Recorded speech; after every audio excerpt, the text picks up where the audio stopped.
Halo teman-teman, selamat datang di channel saya, di Lia Channel.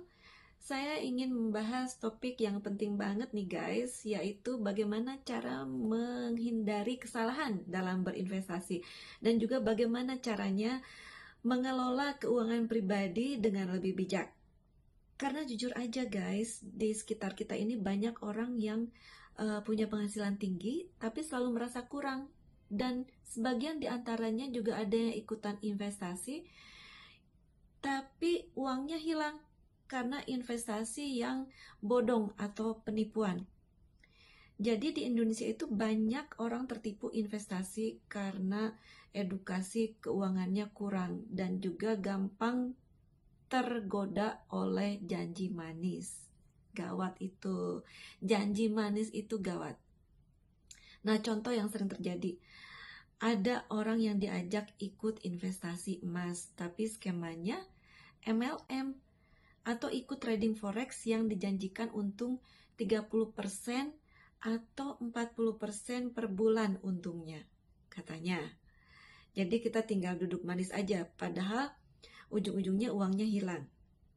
Nah, atau ikut arisan online nih guys, yang awalnya kelihatannya lancar, tapi kemudian si admin tiba-tiba bawa kabur uang puluhan juta. Pusing kan itu? Nah, saya hanya ingin memberikan tips yang sederhana, tapi ya barangkali bisa diambil manfaatnya ya. Jadi supaya kita jangan salah dalam berinvestasi ya guys ya. Jadi kita harus jangan mudah tergiur oleh janji manis. Misalnya nih, ada yang mengajak ikutan investasi, cuannya besar nih, tapi tanpa resiko dan untungnya cepat dapat. Nah, itu kamu harus langsung curiga, karena harus ingat ya, semua investasi itu pasti ada resikonya. Kemudian yang kedua, pahami dulu instrumen investasinya. Jangan asal ikut teman atau influencer. Pelajari cara kerjanya bagaimana. Misalnya kamu mau investasi di reksadana, saham, atau properti, pelajari dulu sebelum kamu masuk. Kemudian yang paling penting itu pastikan legalitasnya. Cek di situs OJK, www.ojk.go.id, atau tanyakan ke yang lebih paham. Kalau nggak terdaftar, lebih baik jangan ikutan. Oke? Nah, kemudian banyak nih dari kita yang kerja, punya gaji, tapi tetap nggak bisa nabung. Kenapa? Karena uangnya langsung hilang begitu aja.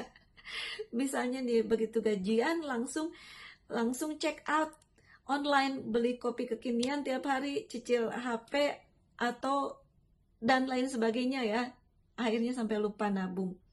Lama-lama pas ada keperluan mendadak, kayak sakit, ban bocor, orang tua butuh bantuan, kita nggak ada simpanan.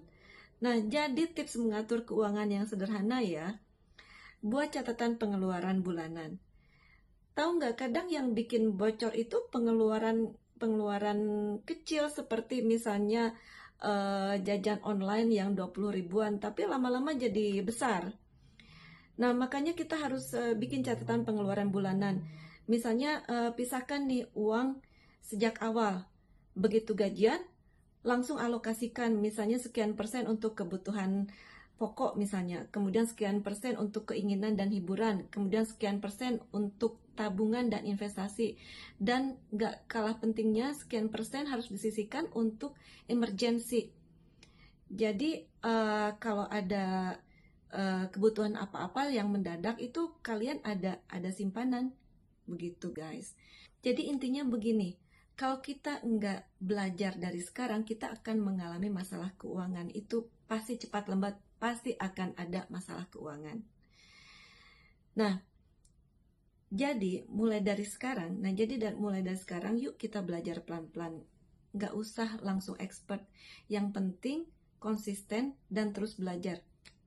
Oke guys, kalau kamu suka dengan konten saya, jangan lupa like dan subscribe. Dan terima kasih sudah menonton video saya. Sampai jumpa di video berikutnya. Bye!